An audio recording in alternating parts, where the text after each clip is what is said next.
At the end of the day, why do people say he rebelled when he couldn't kill Job unless the Most High allowed him to? I'm about to get into it. All right, so what's that story? Hold up. What's that story on how he got out of heaven? Clearly he was the angel of you. He stole the spiritual demon Satan.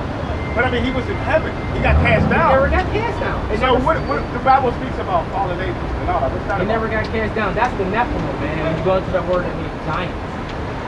Okay, the fallen ones. We were them fallen ones. We left that estate, that glorious estate. We are those fallen ones. Bro, It might be a little hard to receive, It's but hard to the receive, Most High had a right? chosen seed before he established Israel. He had a it chosen wasn't seed. like we was in heaven though. Oh, the sons. We wasn't thought of until you came out of your mom's Hold womb. on, the scriptures tell you that the elect were there from the beginning. They helped Christ form the world. The elect, yeah. the So the That's not elect us. were the sons of God. We are the hopeful elect. You see what I'm saying? But So if we're the elect were there from the descendants. We're the beginning, descendants. We are the if sons of God. elect were Right, the there, descendants. That doesn't mean we're them. We're not. Because you're the that descendants. goes You're in the the reincarnation. that goes in a man. The re- No, we're spirits not. come back. We're not. Spirits Oh, so come y'all back. think this is reincarnation? That's what the Hey, the Bible scripture speaks says of. it, man. That's what the Bible speaks of. During the time when Christ walked the earth, they asked about John the Baptist, right? Okay. So they asked, what about Elias? He said, this Elias came. Y'all did to him whatever so y'all wanted to do. He said, then the disciples knew that he spake of John the Baptist. That's just one example of Isaiah or Isaiah. Of one being, not a mass of people though. Yes, it is. You can't lump. Come on, you can't lump all. Bro, At this is part of the very Bible, least bro. the elect, but we say That's all part of the Bible. according to Scripture. Everybody comes back in the same lot. Right. No new thing under the sun, man. Hold on. All right. So my biggest thing is where you going when you die. So at the end of the day, we could go back and forth about all that. As long as we all end up in heaven, that's all that matters. We could go back and forth. Hold on, but the kingdom. But what about the kingdom of heaven? The kingdom of heaven is going to be on earth with us ruling all the other nations. Okay. Okay, but I want to. Now is that pre or after rapture time? See, there's no such thing as Ain't no such rapture. So what's the whole covenant? Hold on, I'm just asking. I'm not going everywhere, bro. I'm trying to. There's a lot of things you want to know, so I'm trying There's a lot of things covering up. I mean, so I understand. we're talking about where we're going. Yeah, so we're going to deal with that. So rapture. So when you talk let about us- speaking trumpets and you know it comes in the deep of the night.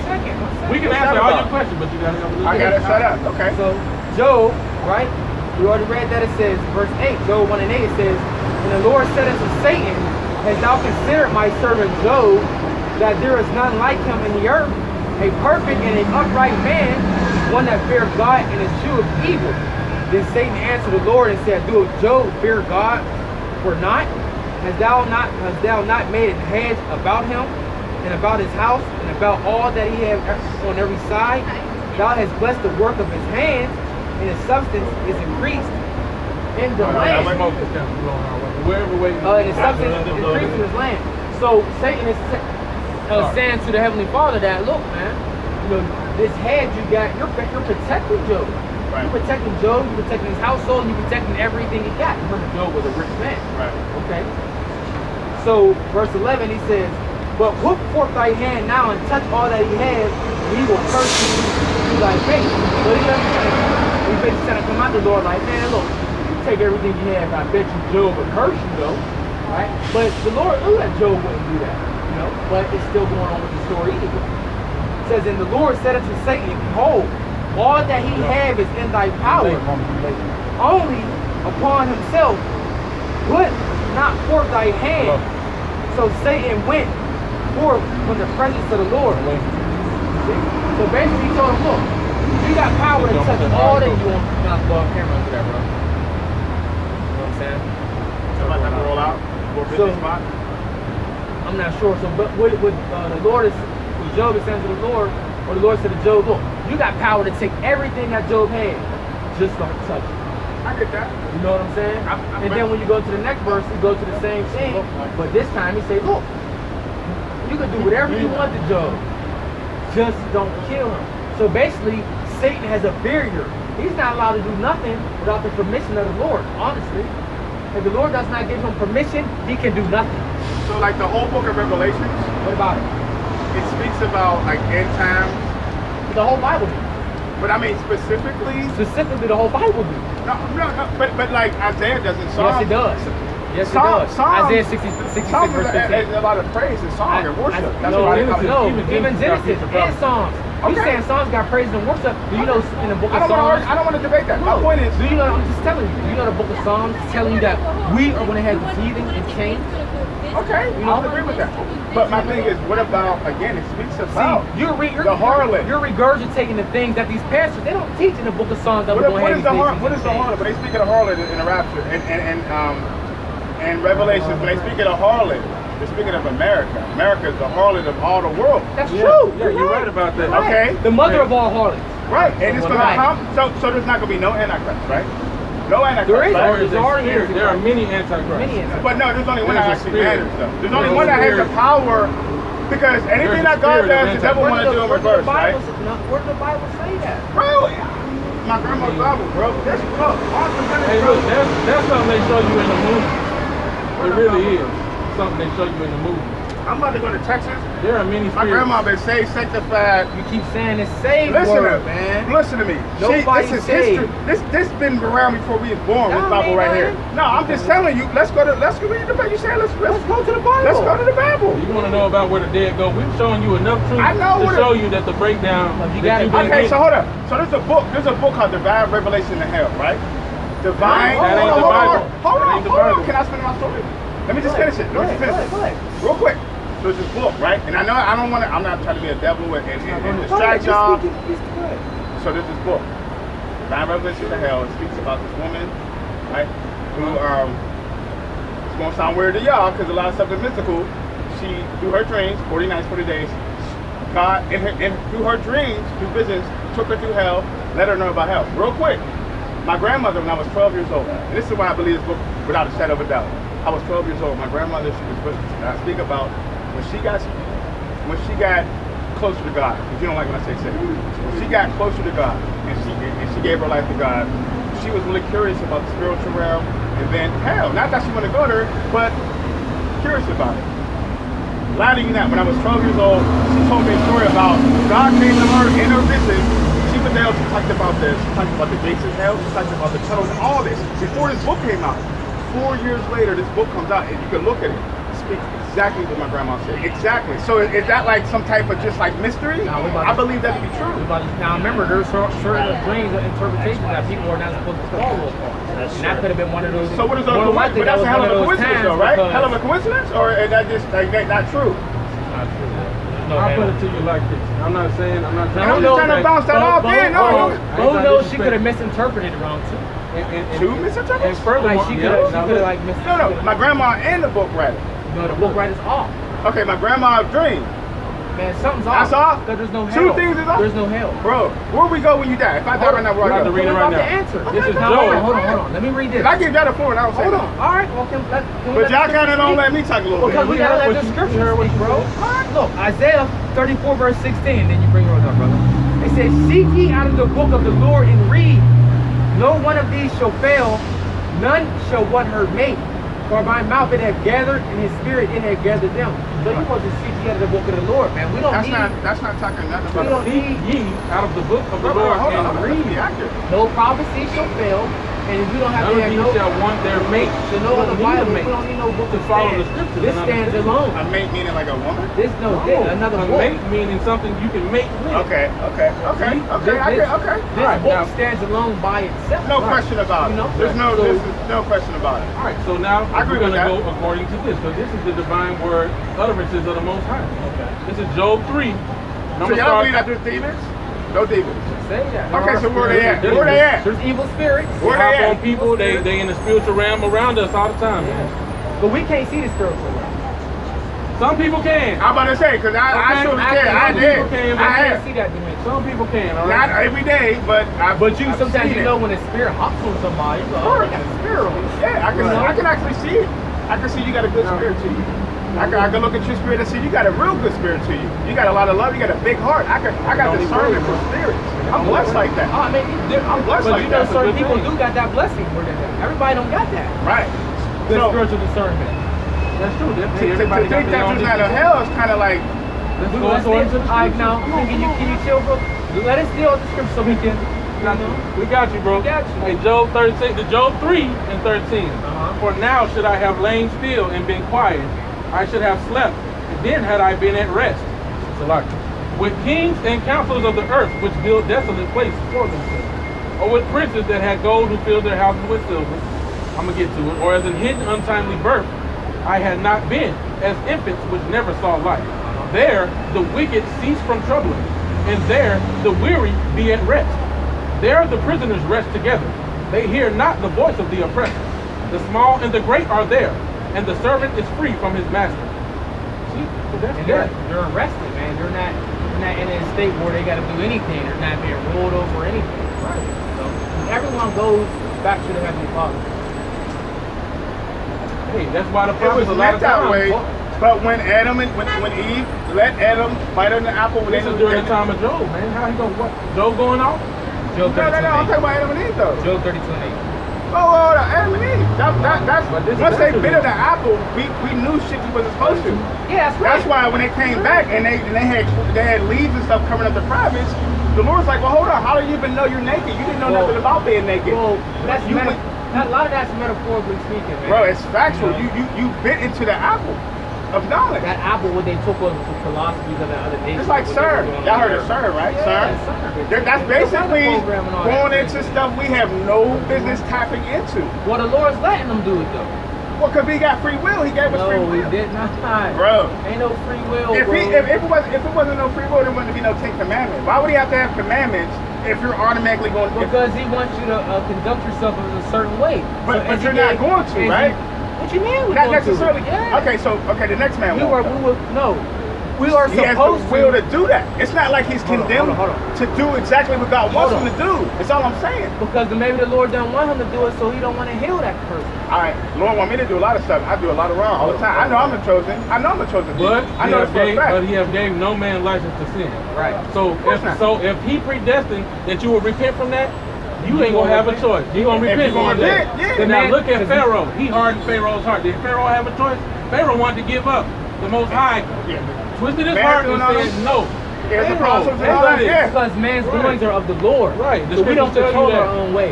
Yeah. So how can it be free will if we don't control our own way? You don't control your own way? No, man's doings are of the Lord. So you can't do exactly what you want to do? No. Like you ain't supposed to kill yourself if you go jump off that. You're controlled. If you go jump that bridge right now, you have people. You can do that in your own free will. Yeah. If you have people to do that out of the fleshly of themselves that's doing it. Worldly ways, you know what I'm saying? Because the Lord will give you over, like someone that's a homosexual. The Lord will end up giving you over to that for your own demise. Right. He don't want you to be that way. But if you're going to keep being that way. But he will give you up. Okay. Yeah, you ain't going to come to right now. He knows your heart. But I speak about it. He knows your heart. Look, it's about a hedge of protection that either is there or is not there. Right. And it ain't going to be guaranteed to be there unless you act accordingly. So Ecclesiastes 12 verse 13. It says, let us hear the conclusion of the whole matter. Fear God and keep his commandments, for this is the whole duty of man. That cuts free will right there. You know, got read that one more time. Ecclesiastes 12 verse 13.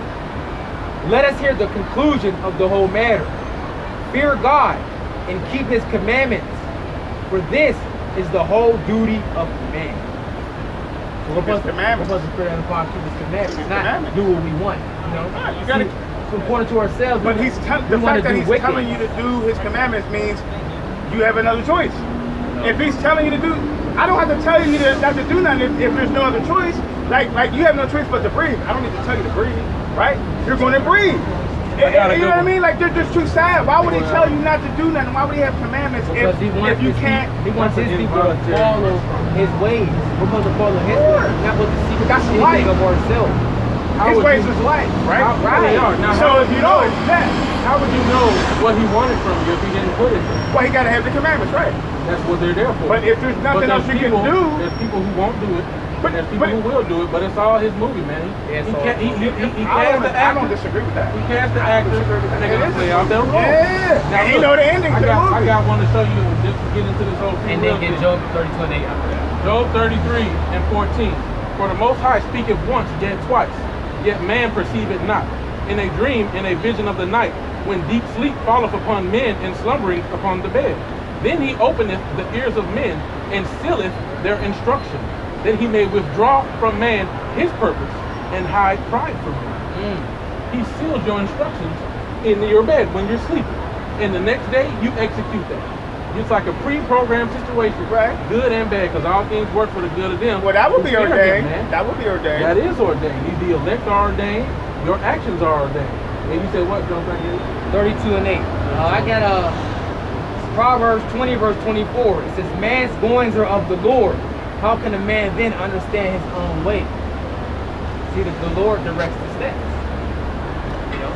If you're not, through his way, he'll direct you. He directs the steps. So if you go through but if you ain't, but look, okay, so my question, I guess, is if you're not following the commandments, then what? I mean, you're going to end up being destroyed.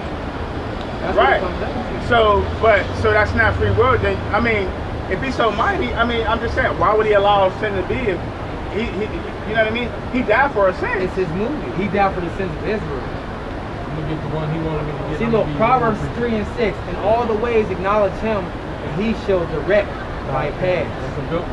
Yeah. That's a good one. That's nothing I got a good one right here. Proverbs 21 and 1. The king's heart is in the hand of the Lord. As the rivers of water, he turneth it whithersoever he will.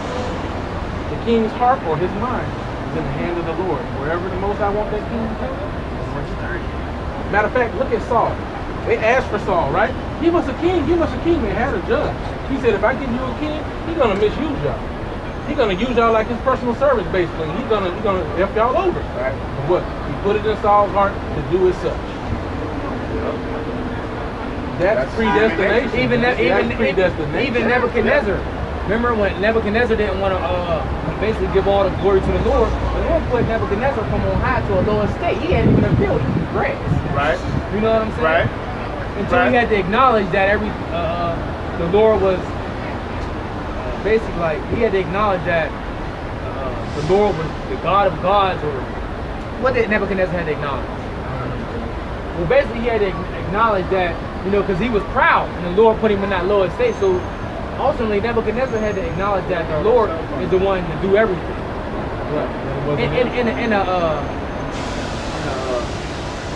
In a nutshell. I got one more. Proverbs 16 and 9. A man's heart deviseth his way, but the Lord directeth his steps. Guess who brought you here? Guess who made you stop? You might have been walking downtown, the Lord like, this way. I seen you walk by. You came back. This way. Yeah. You know what I'm just saying? It was ordained. I get it. Right. I'm not arguing with Okay, you. cool. I just think that three men ain't going, we might have the same end goal, but we just because we don't think everything exactly the same, don't mean we're necessarily wrong. It don't have to be one specific, because for me, I feel like there's going to be a rapture, bro. It's setting up. All this RFID chips. And then when you go to the time where there's going to be no money, that's why they're about to get rid of money. Right. It's about to break. They're setting up the New World Order. All this stuff is going on. Right. Unions. Look, they're not going to build no wall in Mexico. It's going to be, you know what a North American Union is? It's Mexico, China, and United States. North American Union, that's the last union they need. You got the Soviet Union, you got the African Union, you got the Asian Union. All the rest of the world is unionized. Why? Setting up for one world government, one world judicial system, one world everything. One world that they're not going to complete. You know that? No. Well, they're going to do it. This is why God got to come. They're going to fulfill a lot of it. The devil, every day he get more power. Every day. He ain't nobody in the end of the day. But he's powerful. He's powerful. We'll get into that. Right. He's powerful. So let's go back to your last statement. Okay. I want you to show me. Give me that Job 32 and 8. Alright. Well, I wanted to make a comment about that rapture thing. But go ahead. To tell you that the elect are going to be tried as gold in the fire, that they're not going to be saved. It said the righteous shall scarcely be saved. All right? So that means they're going to have to go through great tribulation, and scripturally it shows you, before they get saved. Now it does say that the elect will be gathered from the four winds. Right. So the elect will be beamed up into the chariots. Right. Okay. Which I guess I don't know they're trying to call it rapture, but you know what I'm saying. But with the so-called UFOs that the white man called, Them is the chariots of salvation. They're not more than demonic spirits. No. Yes, No, them is our people. Them is the angels. Oh, I thought you were talking about aliens. No, but there's no such thing as aliens. I don't believe so. Those are the angels of the Lord. Them is the angels of the Lord. What we're trying to tell you is, but what you would call angels of the Lord, I would call demons. Do you understand that the scripture tells you that the countenance of angels is very terrible? Of course. All right. So what's the difference between a demon and an angel if they both have a terrible countenance?